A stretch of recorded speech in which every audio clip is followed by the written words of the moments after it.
Love's Labor's Lost by Stanley Eisenhammer. Interior, the Girl in the Goat Restaurant, Chicago, evening. Jeff, 28, enters and timidly walks through the crowded bar and up to the striking and busy hostess. He appears oddly out of place among the beautiful people, patronizing one of the city's hottest restaurants. I have a reservation for 2. Bachman, 7:30. You're late, and we have a dress code. No jeans. I'm sorry, but... Please don't. It's only 7:40, and these are designer jeans. At least that's what my girlfriend told me. They were a present from... Well, we do, on occasion, make an exception for guys who are really cute. Chloe looks him up and down. I suppose you qualify. I'm Chloe, by the way. Let me show you to your table. Thank you. I'm Jeff. Jeff follows her to his table. It is a table close to the open kitchen. Could I have a table away from the kitchen? But this is our best table. You can give it to someone who'll appreciate it. Look, just sit here, and I'll buy a drink for you and your companion. Deal. I'll have a beer, and she'll have a glass of wine. Red. Perhaps you would like to look at our beverage list? We have 32 craft beers and an extensive selection of wines by the glass. No, I'll have a bud, and you pick up the wine. I trust your judgment. Chloe leaves and Jeff pulls a small box out of his pocket, looks at it, and puts it back in his pocket without opening it. As he reviews the menu, his girlfriend, Nicole, 27, joins him. She fits in perfectly with other beautiful people. I can't believe you got us in here. You know the chef won Top Chef Season 7. I've wanted to go here for forever, really. Chloe returns with their drinks. And you got the table next to the kitchen? It's impossible to get. You are my hero. Chloe gives Jeff a knowing smile and leaves. And they let you in here wearing jeans. The hostess said they would make an exception for me because I was really cute. She was probably coming on to you, though I can't imagine why. Really? Well, I have to admit, you do look better than you usually do. Nice to see you in something other than ratty jeans and an old t-shirt. Nicole takes a sip of her wine. Oh, this is a Pinot Noir. A really good Pinot, but Jeff, how long have we been going out? A year. A year today. Really? A year? Today? And you still don't know I like something more full-bodied, like a Zin or a Cab? You know I'm not into wine. I wasn't into your fantasy football, but I learned how to play. I'm sorry, I just wish you'd pay more attention to me. I do pay attention, but when you and your friends start talking about girl stuff for hours, and don't get me started about your mother. I hate my mother. Maybe, but look, I just need to talk to you. Chloe returns. How do you like your wine? It's fine. A server comes over with a bread basket. Chloe takes the basket from him and places it on the table. Thank you, Chris, but I'll take this table. Would you like to hear the specials? Sure. No. Can you give us a couple minutes? No, I want to hear the specials. Nicole and Jeff glare at each other as Chloe looks on. I better let you guys sort this out. Chloe walks away. Okay, what's so important? Jeff takes the box out of his pocket and begins to kneel. No. Nicole attempts to stop Jeff, but she succeeds only in knocking him off balance. As he catches himself, the box slips from his hand, falls onto the table, and knocks over Nicole's wine glass. No!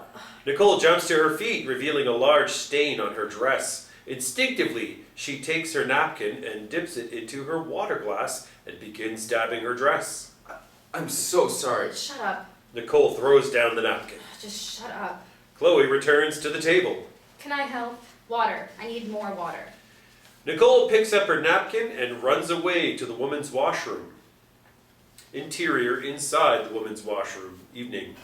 At the sink, Nicole attempts to remove the stain with her napkin, but noticing Jeff's box that she apparently grabbed when she took her napkin.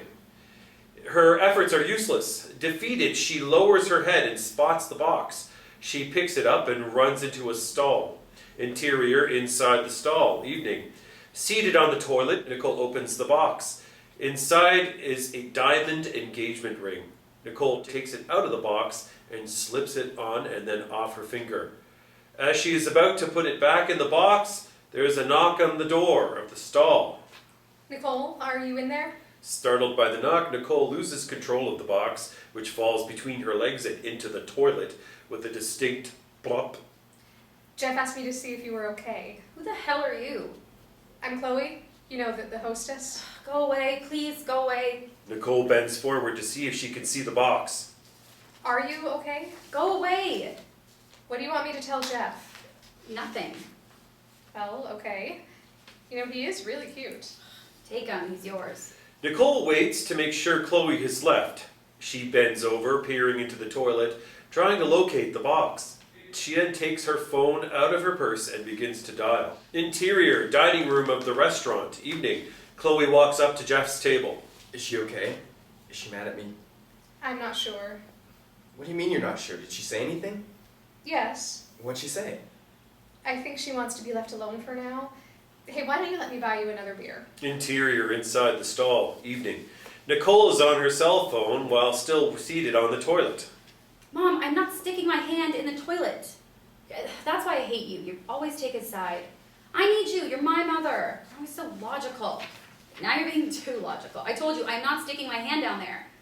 Well, for one, there's poo in the toilet. Whose do you think? It's my poo. I had to go, that's why.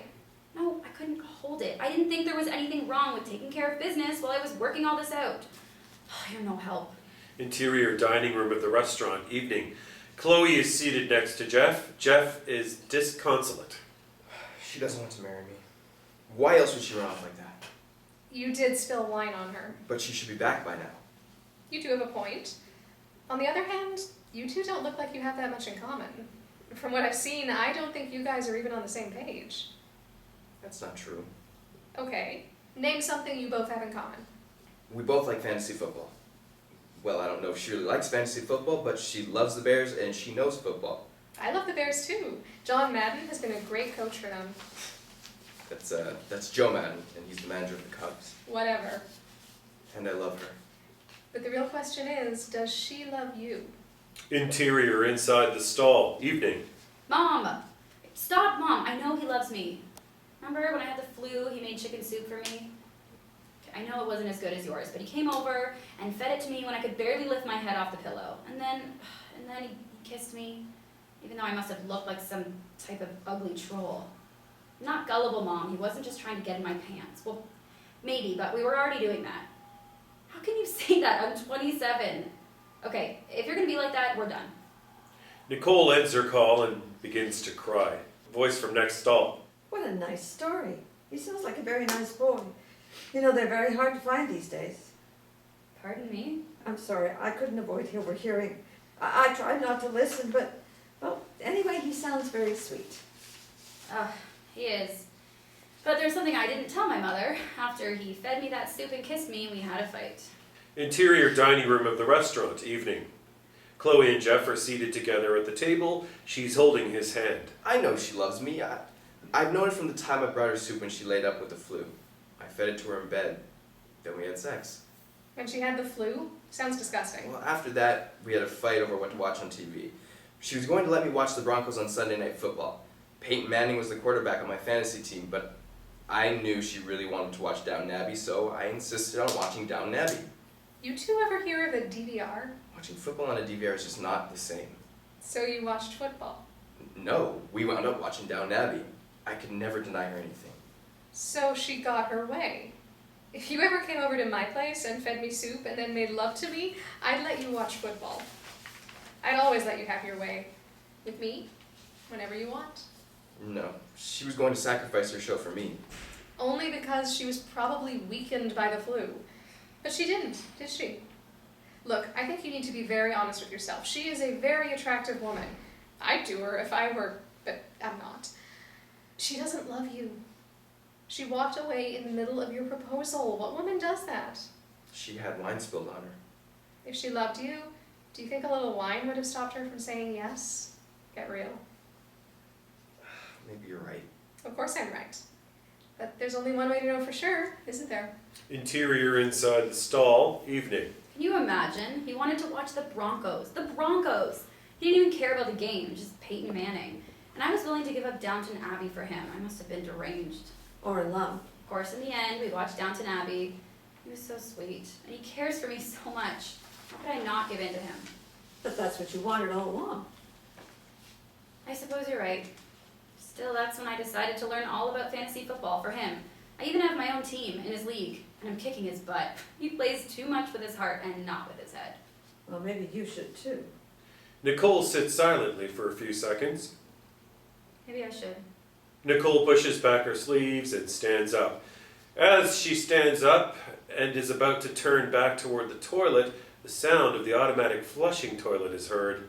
No, please, God, no. There's a knock on the stall door. Nicole, are you in there? Next stall. Nicole? Nicole does not move and does not respond. Nicole, I know you're in there. Nicole hesitates, takes a deep breath, and then unlatches the door. She opens the door slowly. Standing in front of her is Jeff, with Chloe standing behind him. Ugh, Jeff, I flushed your ring down the toilet. You flushed my ring down the toilet? Chloe puts her hand on Jeff's shoulder. See? I told you. You didn't have to go that far. You know, you could have just came out and told me you didn't want to marry me. No, I didn't do it on purpose. It just happened. It doesn't just happen that a ring gets flushed down the toilet unless you want it to happen. I dropped the box. I didn't mean to do it. And the toilet just flushed by itself. It wasn't me. I promise. Watch. Nicole sits back down on the toilet and then stands up. The toilet doesn't flush. She does it again, but the toilet still does not flush. See? She's lying. I wouldn't lie. Not to you. You've got to believe me. Why? Because I love you. Jeff does not say anything and just stares at Nicole for what seems like an eternity. He then draws her to him. He hugs Nicole and gives her a kiss. You still love me? I could never not love you. Even after I flushed your beautiful ring down the toilet? Jeff gently pushes Nicole so she sits back on the toilet. Then Jeff kneels. Maybe you flushed the box down the toilet. Jeff reaches down, picks up the ring, which had been resting against the base of the toilet. But apparently not the ring. Will you marry me? Yes. Yes. 1,000 times yes. Nicole and Jeff embrace.